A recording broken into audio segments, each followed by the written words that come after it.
गुलाम भारत में अंग्रेजों ने देश को सिर्फ विभाजन का दर्द ही नहीं दिया, बल्कि कई इलाकों में अचल संपत्तियों से जुड़े ऐसे विवाद भी छोड़े जिनकी टीस आजादी के 75 साल बाद भी जिंदा है।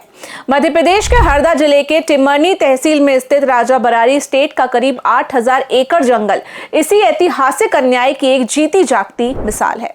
कागजों में ये जंगल आजादी के बाद से सरकारी बताया जाता है, लेकिन जमीनी हकीकत में अब इसे निजी कब्जे में होने के आरोप लगते रहे हैं। अंग्रेजों के दौर से शुरू हुआ ये विवाद आज भी सवालों के घेरे में खड़ा है। 15 मई 2025 को सुप्रीम कोर्ट ने अपने अहम आदेश में सभी राज्यों को निर्देश दिए थे कि वन अभिलेखित भूमि पर किसी भी तरह का अन्य कब्जा न रहे।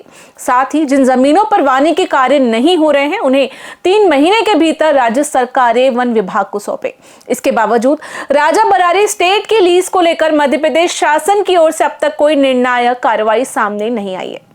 इसी पूरे मुद्दे पर एएमएस टीवी के ब्यूरो प्रमुख राम पवार ने रिटायर्ड आईएफएस अधिकारी आजाद सिंह डब्बा से विस्तार से चर्चा की। इस बातचीत में जंगल पर कथित कब्जा, सरकारी लापरवाही और आदिवासी हितों से जुड़े गंभीर पहलुओं को प्रमुखता से उठाया गया, जो न सिर्फ प्रशासन बल्कि व्यवस्था की जवाबदेही पर भी बड़ा सवाल खड़ा करता है। डब्बा जी, क्या है ये राजा बरारी स्टेट और इसका इतिहास क्या है?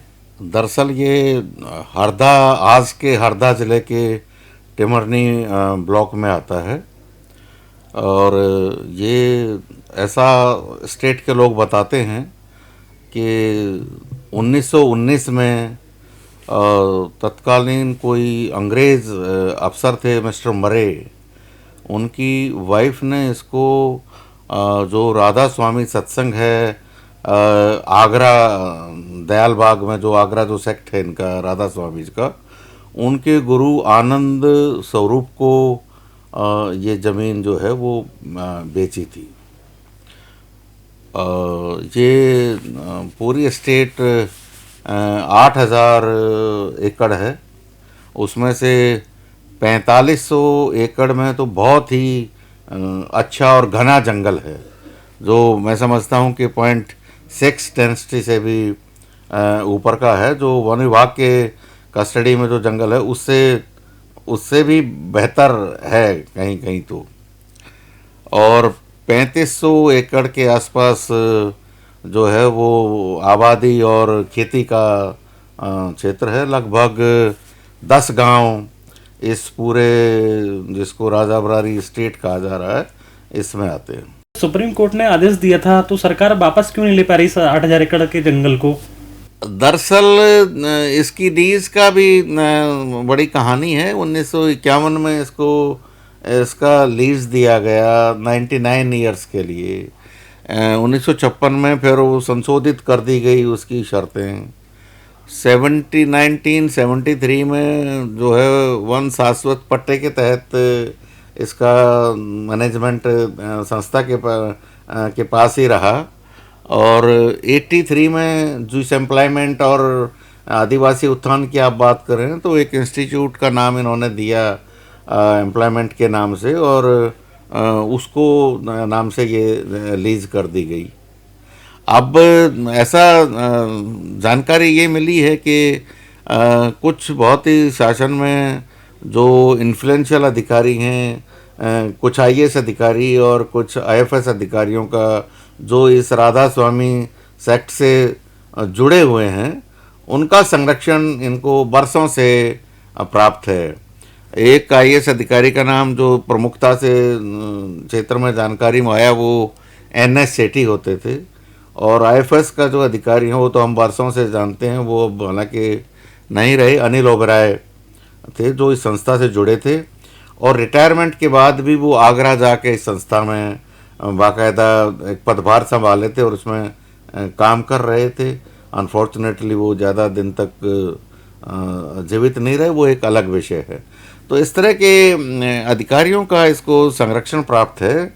इसलिए अभी तो 15 मई को तो 2025 को तो सुप्रीम कोर्ट ने साफ कह दिया है कि इस तरह के वन जो है किसी भी प्राइवेट संस्था के पास नहीं रहने चाहिए, वो वन विभाग को लौटाने चाहिए राज्य सरकारों को। लेकिन मुझे लगता है कि जो इन्फ्लुएंशियल लोग इस संस्था से जुड़े हैं उनके कारण से ही ये ऐसा नहीं हो पाया है। अच्छा, इसमें जो संस्थान है ये क्या कारण देती थी कि क्या हम इसमें आदिवासियों को भला कर रहे हैं तो ये जमीन हमारे पास ही रहे? हाँ, वो उन्होंने आदिवासी अपलिफ्टमेंट के नाम से और एम्प्लॉयमेंट के नाम से एक संस्था बनाई हुई है, और उनका कहना है कि हम आदिवासियों के उत्थान के लिए बहुत सारा काम करते हैं। तो क्या ये सच मायने में कुछ काम कर रहे हैं आदिवासियों के लिए? संस्थान कुछ काम कर रही है? दरअसल मैं स्वयं जब मुझे ऐसा मालूम पड़ा कि इतना सब इसमें विवाद है, तो मैं 1 महीना पहले खुद मौके पे गया था और मैंने वहाँ देखा कि किस किस्म की गतिविधि हो रही है। हाँ, एक नाम के लिए 10-20 महिलाएं कुछ गतिविधि कर रही थी, सिलाई बुनाई और कुछ मसाला वगैरह बनाने का, और एक स्कूल भी इनके द्वारा चलाया जा रहा है जहाँ आदिवासी बच्चे पढ़ रहे हैं। उनके स्वास्थ्य के लिए एक छोटा सा डिस्पेंसरी भी वहाँ दिखाई दी। लेकिन जो आदिवासी अपलिफ्टमेंट के नाम से जो कार्रवाई मुझे जितनी भी वहाँ दिखाई दी, वो तो एक किस्म से ऊँट के मुंह में जीरा कह लीजिए, या ड्रॉप इन दी ओशन इसको कह सकते हैं, जो वेलफेयर की बात है। जितना इसका वो प्रचार किया जा रहा है कि हम आदिवासी उत्थान के लिए इतना सब काम कर रहे हैं, वैसा कुछ नहीं हो रहा है। सर, 8,000 एकड़ के करीबन का जंगल है, उसमें कुछ कृषि भूमि भी है, तो कितना क्या इसके पास में उससे आय आती है संस्थान के पास में, और सरकार को कितना देते हैं, और आदिवासी के उत्थान के लिए कितना पैसा लगाते हैं लगभग? ये इसके लिए बाकायदा दरअसल एक वर्किंग प्लान बना हुआ है। जिस तरह से वन विभाग के जंगल का मैनेजमेंट होता है, वर्किंग प्लान 10 साल का बना के, इस क्षेत्र का भी, इस राजाबरार स्टेट का भी बना हुआ है, और विभाग जो है उसको सुपरवाइज भी करता है मार्किंग और फेलिंग की एक्टिविटी को। और कटने के बाद जो टिम्बर, खासतौर से सागौन है, वहाँ सबसे बेशकीमती जो प्रजाति है, वो डिपो में जाता है और वहाँ ऑक्शन होता है।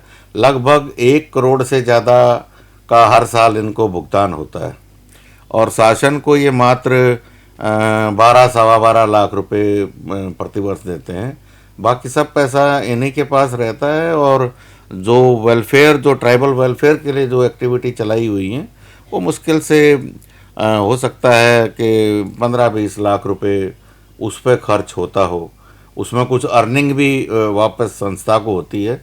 तो ऐसा मिला के है, ज़्यादातर पैसा तो जो है वो राधा स्वामी सत्संग के पास आगरा में चला जाता है। फिर भी एवरेजन लगभग कितने आदिवासियों को इससे रोजगार मिला है? अब एकदम से पूरा आंकड़ा तो नहीं दे सकता, लेकिन बामुश्किल मुझे लगता है कि 100 आदिवासी वहाँ काम कर रहे होंगे। इससे ज़्यादा तो मुझे तो मौके पर तो, और भी मौके पर तो मुझे 10-15 महिलाएं ही काम करती हुई दिखाई दी। मतलब लगभग 8,000 एकड़ के जंगल और जमीन मिला। हाँ, 10 गांव हैं, 10 गांव को मिला मात्र 100 लोगों को लगभग। हाँ, और त्रासदी उसमें ये भी है राम भाई कि जो लोग इसके मालिक होने चाहिए थे इन जमीनों के, वो आज स्टेट के मजदूर बन के वहाँ काम कर रहे हैं। वन विभाग में से रिटायर्ड होने के बाद भी काफ़ी आप एक्टिव रहते हैं, तो क्या लग रहा है आपको, सुप्रीम कोर्ट के आदेश के बाद में सरकार ने थोड़े बहुत कुछ प्रयास किए हैं इसको वापस लेने के? दरअसल इससे पहले भी एक रिपोर्ट और आई थी, इससे पहले भी, जो ये तो 15 मई 2025 का मात्र 7 महीने पुराना आदेश है। इसके पहले तत्कालीन कमिश्नर नर्मदापुरम और भोपाल का एक ही संभाग होता था, उसमें 2011 में मिस्टर मनोज श्रीवास्तव कमिश्नर थे, नर्मदापुरम के भी थे, भोपाल के भी। तो उनकी एक रिपोर्ट है, उसमें बहुत साफ लिखा गया है कि ये लीज़ जो है वो गलत तरीके से दी गई है, इस लीज़ का कंटिन्यू इसको नहीं रखा जाना चाहिए, और संस्था बहुत सारी शर्तों का भी उल्लंघन कर रही है। ये आज से 14 साल पहले तत्कालीन कमिश्नर भोपाल और होशंगाबाद, आप नर्मदापुरम आजकल बोलते हैं, उनकी रिपोर्ट है। और वो रिपोर्ट जो है वो रेवेन्यू बोर्ड को भी गई है, वो रिपोर्ट चीफ सेक्रेटरी को भी गई है, लेकिन आज तक मुझे लगता है कि उस पर शासन ने कोई निर्णय तो नहीं लिया है। और जो आपने सवाल पूछा कि सुप्रीम कोर्ट के निर्देश के बाद भी, तो मुझे तो यही दिखता है कि वेरी पावरफुल इन्फ्लुएंशियल लोग हैं इसके पीछे, जो इस पर निर्णय नहीं होने दे रहे। और अब अगर 99 ईयर्स को देखें तो ये जो लीज हुआ था 51 में 99 ईयर्स के लिए, तो ये 2050 में वो 99 ईयर्स पूरे हो जाएंगे। मुझे तो ऐसा लगता है जिस तरह का ढीला ढाला रवैया है, ये लीज ऐसे ही चलती रहेगी, शर्तों का उल्लंघन होता रहेगा। और सुप्रीम कोर्ट के निर्देशों का भी पिछले 6-7 महीने से तो साफ उल्लंघन हो रहा है, दिख रहा है। अच्छा, वर्तमान में संस्थान को क्या कुछ वन विभाग के अधिकारी सपोर्ट कर रहे हैं क्या? अब अगर लीज बनी हुई है तो कुछ हो सकता है, लेकिन मेरी जानकारी में अभी ये आया था कि सुप्रीम कोर्ट का आदेश आने के बाद पीसीसीएफ प्रोडक्शन ने भी इनको पेमेंट करने पर आपत्ति लगाई थी, और एपीसीसीएफ लैंड मैनेजमेंट ने भी इस पर आपत्ति लगाई थी कि इनको अब भुगतान नहीं किया जाना चाहिए और इनकी लीज कैंसिल होनी चाहिए।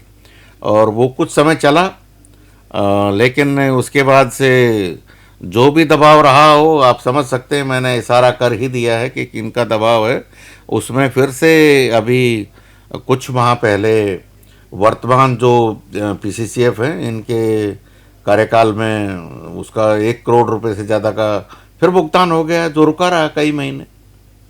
तो साफ दिखता है कि कुछ लोग फेवर करना चाहते हैं और कुछ इस तरह का दबाव है कि संस्था को फायदा दिया जा रहा है। काफी बड़ा जंगल है 8000 एकड़ का, तो क्या कभी किसी आदिवासी संगठन ने इसको वापस लेने के प्रयास किए, कुछ आंदोलन वगैरह किया? हाँ, ये भी जानकारी में आया और पहले भी हमें मालूम था। और जब मैं मौके पे गया तब भी हमने स्थानीय लोगों से पूछा। एक कोई रामदेव काकोड़िया करके एक स्थानीय आदिवासी युवा नेता उभरा था उन दिनों, और जैस नाम की संगठन से आप वाकिफ़ होंगे, जो इस क्षेत्र में आदिवासी क्षेत्रों में काफ़ी आदिवासियों को संगठित करके और उनको आगे बढ़ाने का प्रयास कर रहे हैं, उनके वेलफेयर के लिए कुछ काम करने का प्रयास करते हैं। तो रामदेव काकोड़िया ने 4 साल पहले एक राजा माटी, आई थिंक यही गांव का नाम है, उस गांव में एक बड़ा प्रदर्शन किया था। स्टेट की जो फेंसिंग वेंसिंग वगैरह थी वो भी सब उखाड़ दी गई थी, और कुछ उस समय काफ़ी बलवा और उपद्रव की स्थिति भी बन गई थी। उसका नतीजा ये हुआ कि पुलिस प्रशासन ने और जिला प्रशासन ने उस रामदेव काकोड़िया के खिलाफ ही कई सारे मामले दर्ज कर दिए, और वो आज की तारीख में भी, अभी मैंने आज ही मालूम किया कि उसका क्या स्टेटस है, तो वो आज भी कन्नौद में जेल में बंद है रामदेव काकोड़िया। इसी विवाद के चलते राजाबरी स्टेट के चलते वो वहाँ के जो 10 गांव थे उनके हक हकूक़ के लिए एक मूवमेंट बना रहे थे। और उस जो मैंने गांव का नाम लिया, राजा माटी शायद गांव का नाम था, उस गांव में उस समय एक बड़ा प्रदर्शन हुआ था। तो लेकिन वो जिला प्रशासन ने और पुलिस प्रशासन ने उसको दबाया और उसको कई धाराओं के तहत उसके खिलाफ केस दर्ज किए।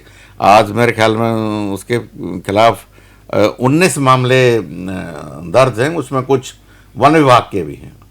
8-9 मामले वन विभाग के हैं और 10 मामले के आसपास पुलिस के हैं।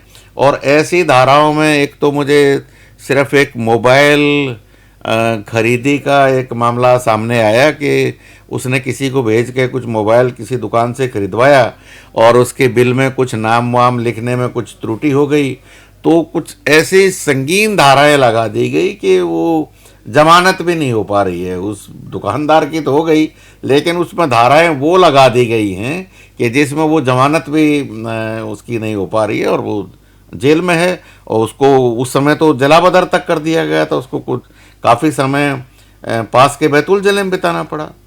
तो ये भी देखने में आ रहा है। तो स्थानीय जो ग्रामीण विशेषकर आदिवासी लोग हैं उनको इस तरह से दबाया भी जा रहा है। अच्छा, ये चूंकि जंगल से जुड़ा मामला था और जंगल छोटा मोटा भी नहीं, 8000 एकड़ का जंगल था, तो क्या कभी कोई समाज सेवी या कोई जनप्रतिनिधि इसको बचाने के लिए आगे क्यों नहीं आया? तो समाज सेवियों का तो अब क्या कहें, जो ना कहें उतना ही अच्छा है। जिसको तकलीफ है वो बढ़ रहे हैं, और मुझे लगता है कि संस्था ने एक ऐसा आवरण बनाया, ओढ़ा हुआ है वहाँ, कि ये बहुत आदिवासियों के हित में काम करती है।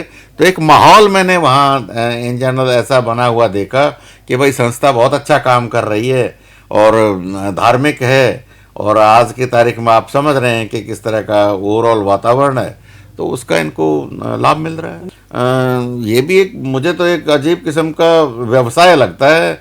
समाज सुधार का तो मुझे कुछ बहुत ज़्यादा दिखाई नहीं दिया, क्योंकि मैं तो नहीं समझता कि इनके वो जो सुन के प्रवचन वगैरह सुन के कोई समाज में ऐसी क्रांति आ रही हो और कितना इतना अच्छा समाज का निर्माण हो रहा हो। मैं तो इसको नहीं मानता। हाँ, कुछ लोग हैं जो जुड़े हुए हैं, उनके अपने हर किस्म के हित, और एक विदिन एक तबके में, एक बड़े लेवल के तबके में एक सोशलाइजेशन भी अपने किस्म का हो रहा है, एक जान पहचान का जरिया है, और एक दूसरे से लाभान्वित हो रहे हैं। मैं तो इसको इतना ही देख पा रहा हूँ, मैं इसको बहुत ज़्यादा नहीं देख अच्छा, पा आपने रहा हूँ। इसको लेकर पत्राचार वगैरह किया या आपने अपनी तरफ से प्रयास किए हैं, क्योंकि आप इस पर्टिकुलर मुद्दे को लेकर काफी सक्रियता दिखा रहे हैं? मेरा शासन को इसके लिए एक पत्र तैयार हो रहा है। मेरे पास जो फैक्ट्स आए हैं और कुछ और मैं जुटा रहा हूँ, तो शीघ्र ही एक फैक्ट बेस्ड एक पत्र जो है वो शासन को दिया जाएगा, और ये रिक्वेस्ट किया जाएगा कि इनकी लीज जो है वो सुप्रीम कोर्ट के निर्देशों के पालन में और इन फैक्ट्स के परिप्रेक्ष्य में तत्काल रद्द की जानी चाहिए, और ये ज़मीन जो है वन विभाग को लौटाई जानी चाहिए।